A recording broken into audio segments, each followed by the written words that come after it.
27 জানুয়ারির সেই রহস্যময় বিকেল। হরমুজ প্রণালীতে স্নায়ুযুদ্ধের এক অঘোষিত উপাখ্যান। 27 জানুয়ারির পরন্ত বিকেল, ঘড়ির কাঁটায় তখন ঠিক 5টা। ইরানের মধ্য উপকূলীয় সমুদ্র এলাকা তখন এক অদ্ভুত রহস্যময় চাদরে ঢাকা। দিগন্তের শেষ সীমানায় যেখানে আকাশ আর সমুদ্র একাকার হয়েছে, সেখানে ভেসে উঠেছে এক অতিকায় অবয়ব। শান্ত সমুদ্রের বুকে হঠাৎ করেই উত্তেজনার পারদ চড়তে শুরু করেছে। এই উত্তেজনার কেন্দ্রবিন্দুতে রয়েছে বিশ্বের অন্যতম শক্তিশালী একটি এয়ারক্রাফট ক্যারিয়ার। কিন্তু নাটকীয়তা কেবল সেই বিশাল যুদ্ধজাহাজটিকে ঘিরেই নয়, বরং মূল রহস্য লুকিয়ে আছে আকাশের দিকে। ক্যারিয়ারটির ঠিক মাথার উপর দিয়ে চক্কর দিচ্ছে কয়েকটি ড্রোন। এগুলো সাধারণ কোনো ড্রোন নয়, আর এদের আচরণও স্বাভাবিক নয়। অবাক করা বিষয় হলো, এই ড্রোনগুলো নিচে থাকা বিশাল যুদ্ধজাহাজটির খুব বেশি কাছাকাছিও আসছে না, আবার জাহাজ থেকেও সেগুলোকে থামানোর কোনো দৃশ্যমান চেষ্টা করা হচ্ছে না। এক অদ্ভুত অচলাবস্থা, এক ধীমাসম্পন্ন স্নায়ুযুদ্ধ চলছে মাঝ সমুদ্রে। এর পেছনের কারণ খুঁজতে গেলে আমাদের তাকাতে হবে সমুদ্রের মানচিত্রের দিকে। এয়ারক্রাফট ক্যারিয়ারটি হরমুজ প্রণালীর ঠিক এমন এক স্পর্শকাতর অবস্থানে এসে দাঁড়িয়েছে, যেখান থেকে কোনো হুটহাট সিদ্ধান্ত নেওয়া মানেই নিজের বিপদ ডেকে আনা। যেন এক অদৃশ্য দাবার বোর্ডে ভুল চালে ফেসে গেছে রাজা। এই শ্বাসরুদ্ধকর পরিস্থিতির সূত্রপাত অবশ্য এই মুহূর্তের ঠিক 8 ঘন্টা আগে। তখন সকালের রোদ সমুদ্রের বুকে চিকচিক করছে। বিশ্বের সবচেয়ে গুরুত্বপূর্ণ এবং ব্যস্ততম সামুদ্রিক করিডোর হিসেবে পরিচিত হরমুজ প্রণালী তখন নিজের স্বাভাবিক ছন্দে ব্যস্ত। একের পর এক বিশাল তেলের জাহাজ বা ওয়েল ট্যাঙ্কার এই পথ দিয়ে আসা যাওয়া করছে। বিশ্ব অর্থনীতির ধমনী বলা চলে এই পথটিকে। কিন্তু সেই স্বাভাবিক ছন্দের পতন ঘটে রাডারের স্ক্রিনে ফুটে ওঠা একটি অস্বাভাবিক সংকেত। উপকূলীয় রাডার অপারেটররা লক্ষ্য করেন, তেলের জাহাজের ভিড়ে এমন একটি বিশাল আকৃতির জাহাজ সেখানে প্রবেশ করেছে, যা কোনোভাবেই বাণিজ্যিক জাহাজ নয়। রাডারের সংকেত বিশ্লেষণ করে নিশ্চিত হওয়া যায় এটি একটি বিশাল এয়ারক্রাফট ক্যারিয়ার গ্রুপ। নিঃসঙ্গ নয়, বরং তার চারপাশে ঘিরে রয়েছে ছোট বড় অসংখ্য সাপোর্ট যুদ্ধজাহাজ, ডেস্ট্রয়ার এবং সাবমেরিন। সব মিলিয়ে সমুদ্রের বুকে যেন এক ভাসমান এবং চলমান সামরিক ঘাঁটি। ইরানের সামরিক বিশ্লেষক এবং কমান্ড সেন্টার মুহূর্তের মধ্যেই পরিস্থিতির গভীরতা আঁচ করতে পারে। তারা খুব ভালোভাবেই বুঝে এই বিশাল বহরের উপস্থিতি কোনো যান্ত্রিক ত্রুটি বা পথ ভোলানোর ফল নয়, এটি একটি সুপরিকল্পিত উপস্থিতি। এটি একটি পূর্ব পরিকল্পনা, যার প্রতিটি ছক কষা হয়েছে অনেক আগেই। হরমুজ প্রণালীর মতো সংবেদনশীল এলাকায় এমন বিশাল বহর নিয়ে প্রবেশ করা মানেই শক্তি প্রদর্শন করা, আর এই শক্তি প্রদর্শনের একমাত্র উদ্দেশ্য হলো ইরানকে একটি সরাসরি এবং কঠোর বার্তা দেওয়া। কিন্তু এই বার্তার ভাষা কি, বা এই জাহাজটি ঠিক এই মুহূর্তে এখানে কেন, তা নিয়ে তেহরানের রাডার কন্ট্রোল রুমে তখন পিন-পতন নীরবতা। কেউ ঠিক বুঝে উঠতে পারছে না প্রতিপক্ষের আসল চালটি কি।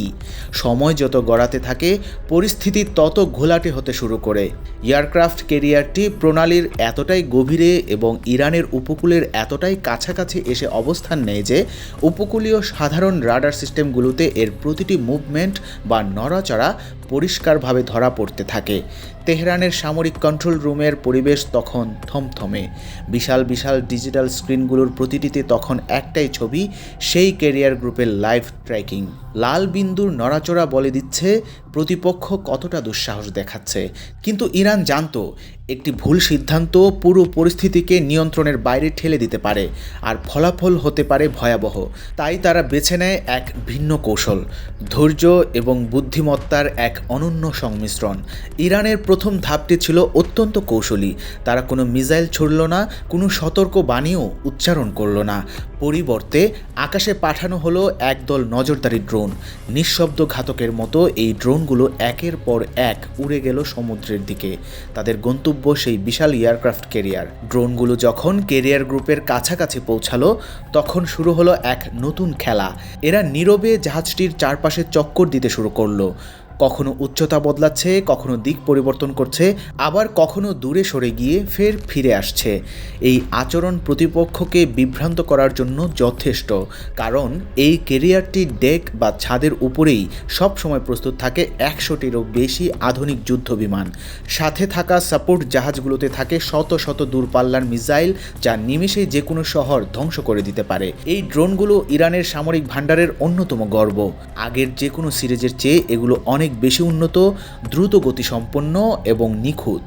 কয়েক হাজার কিলোমিটার পথ পাড়ি দিয়ে শত্রুকে খুঁজে বের করে পিন পয়েন্ট একিউরেসিতে আঘাত হানার ক্ষমতা রাখে এগুলো। কিন্তু ইরান এটাও খুব ভালো করে জানে এই গুটি কয়েক ড্রোন এই বিশাল যুদ্ধ জাহাজের কাছে কিছুই নয়। ক্যারিয়ারের ডিফেন্স সিস্টেম বা জাহাজে থাকা ভারী মেশিন গানগুলো মাঝ আকাশে যে কোনো শত্রুর ড্রোনকে মাছে মারার মতো ধ্বংস করতে পারে। তাহলে উপায়? এখানে ইরান খেলে তাদের মাস্টার স্ট্রোক। বেস কমান্ড থেকে এক অভাবনীয় ঘোষণা দেওয়া হয়, বের করা হবে 700 ড্রোন। হ্যাঁ, সংখ্যাটা 700, কারণ আধুনিক যুদ্ধবিদ্যার একটা সহজ সমীকরণ হলো আপনি একটি বা দুটি ড্রোনকে গুলি করে নামাতে পারেন, কিন্তু যখন আকাশ কালো করে 700টি ড্রোন ঝাঁকে ঝাঁকে ধেয়ে আসবে, তখন বিশ্বের সেরা ডিফেন্স সিস্টেমও হিমশিম খাবে।